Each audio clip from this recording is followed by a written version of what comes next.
أعوذ بالله من الشيطان الرجيم وقل ربي أعوذ بك من همذات الشياطين وأعوذ بك ربي أن يحضرون.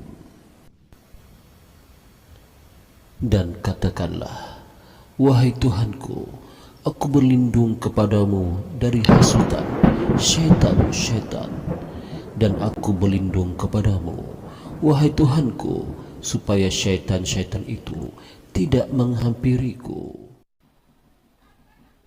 Assalamualaikum warahmatullahi wabarakatuh. Apa kabar para penonton sekalian? Terima kasih banyak-banyak kerana sudi singgah dalam channel Kisah Seramku ini. Bagi mereka yang baru saja nampak channel ini, saya mohon untuk anda sila subscribe dan juga komenlah yang murni-murni dan share ya cerita-cerita seram ini kepada rakan-rakan kalian. Dan juga saya mendoakan kepada anda yang sudi untuk like, subscribe dan juga share cerita-cerita ini. Saya doakan anda, moga-moga anda sentiasa sihat walafiat, panjang umur dan murah rezeki, ya, di samping terhindar daripada segala gangguan makhluk halus di kalangan jin dan syaitan.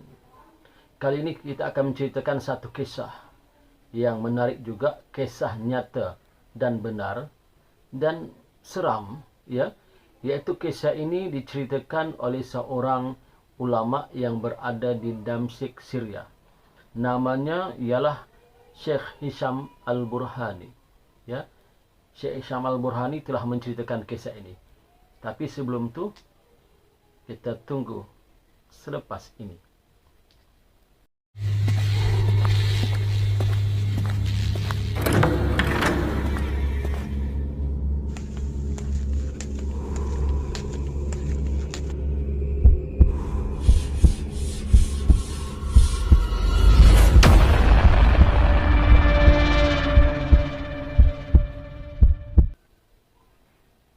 Alhamdulillah, kisah ini sudah lama berlaku, iaitu berlaku di negara Syria. Satu masa, ada seorang penggali kubur, kerjanya sebagai penggali kubur di satu tempat tanah perkuburan, yang mana tanah perkuburan di Damsyik, Syria ini besar, terkenal, dan banyak di situ para ulama, ya, orang-orang alim yang dikuburkan di situ. Ada seorang panggil kubur didatangi oleh seorang wanita. Ya, seorang ibu datang menjumpa dengan penggali kubur. Maka pendek cerita, dia pun beritahulah hajatnya, meminta penggali kubur ini untuk menggalikan kubur untuk anaknya yang baru saja meninggal dunia. Ya, maka digalilah oleh penggali kubur ini. Setelah digali, datanglah jenazah ini ke tanah perkuburan, tetapi jenazah ini tidak ramai orang yang mengiringinya. Hanya beberapa orang laki-laki sahaja, termasuk ibu kepada jenazah itu. Maka setelah itu, si penggali kubur ini juga peranannya sangat besar. Di samping dia menggali kubur, dia juga turun ke liang untuk menyambut jenazah. Bila disambut jenazah untuk diletakkan dalam liang lahat, tiba-tiba laki-laki ini pingsan. Kenapa dia pingsan? Kerana dia melihat sesuatu yang sangat aneh, yang pelik, yang belum pernah dia lihat selama ini. Iaitu dia nampak datang, ya, dua orang malaikat, ya, dengan menaiki kuda mengambil jenazah ini. Lepas dia pingsan. Bila dia sedar, orang-orang yang ada di situ bertanya, "Kenapa kamu? Kenapa kamu? Apa terjadi pada kamu?" Maka dia pun menceritakan. Katanya, "Aku telah melihat satu perkara yang sangat aneh." Maka dia pun ceritakanlah apa yang dia lihat, iaitu datanglah malaikat, ya, menunggang kuda mengambil jenazah itu. Jadi orang-orang yang ada di sekitar itu tak percaya, katanya. Kata penggali kubur ini dengan mengatakan, itu cuma hayalan kamu saja, ya, kamu mungkin sedang berhalusinasi. Kata orang-orang yang ada yang mengiringi jenazah itu. Tak apalah, bagi penggali kubur ni, mereka percaya atau tidak terpulang pada mereka. Cuma peristiwa itu sangat memberi kesan kepada penggali kubur. Pendek cerita, beberapa bulan kemudian datang lagi wanita itu, orang yang sama. Jadi penggali kubur nampak, ini wanita ini macam pernah saya nampak.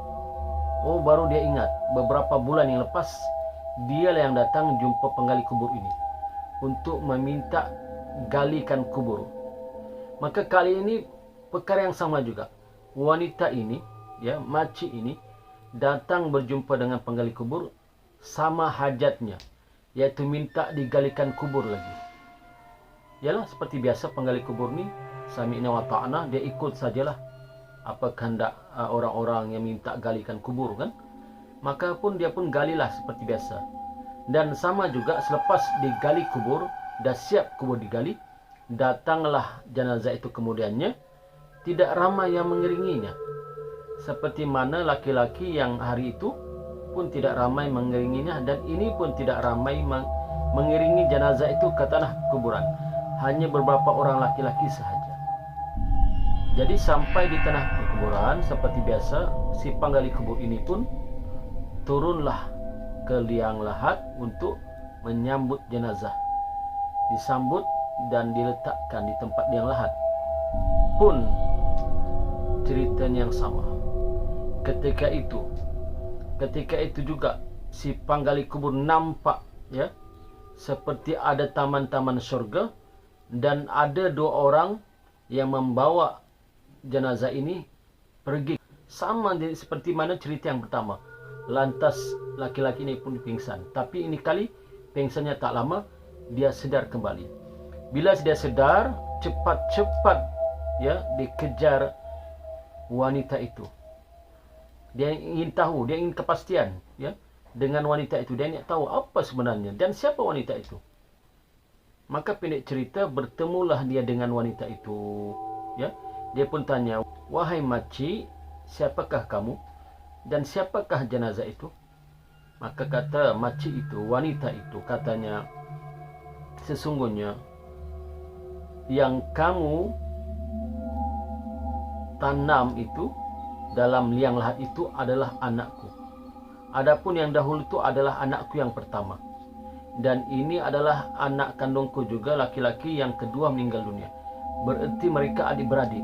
Apakah amalan-amalan nak makcik menyebabkan Allah bagi mereka satu kemuliaan seperti ini?" Maka kata makcik itu, "Wahai saudara penggali kubur, ketahuilah anakku yang pertama meninggal dunia tempoh hari itu adalah anakku yang sedang menuntut ilmu, belajar menuntut ilmu, belajar ilmu agama. Adapun yang kedua yang baru saja kamu uruskan jenazahnya itu adalah anakku juga, abang kepada adiknya yang baru meninggal tempoh hari. Dia tidak belajar agama, tetapi dia bekerja mencari kayu api, dijualnya. Hasil daripada jualan itu digunakannya, dipakainya untuk membantu kos-kos pembelajaran adiknya yang sedang belajar." Masya Allah.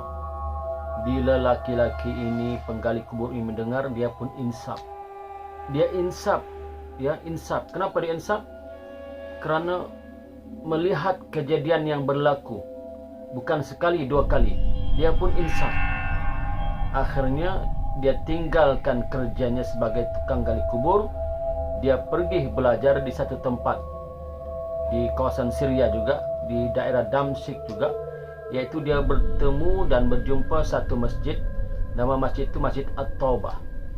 Di masjid itu banyak para alim ulama yang mengajar di masjid itu. Dan masjid itu memang bersejarah lah di Syria, kerana banyak para alim ulama yang mengajar di situ. Maka dia pun bertemulah dengan seorang alim ulama yang ada di Masjid At-Taubah, yang namanya Syekh Said Al-Burhani. Maka Syekh Said Al-Burhani pun bertanya, "Wahai saudara, apakah yang mendorong kamu untuk datang belajar nih. Sedangkan tadi kamu ceritakan umur kamu dah hampir 50 tahun. Ya, apa yang mendorong kamu belajar? Jadi apakah sebabnya? Maka laki-laki ini pun menceritakanlah dari A sampai Z apa yang dia alami ketika dia menggali kubur 2 orang jenazah tempoh hari. Dan laki-laki ini namanya adalah Syekh Abdurrahman Al-Affar. Dia ni pun belajarlah dengan seorang ulama di Masjid At-Taubah di Damsyik itu, yaitu Syekh Said Al-Burhani. Maka kata Syekh, bukalah kitab, belajarlah satu persatu.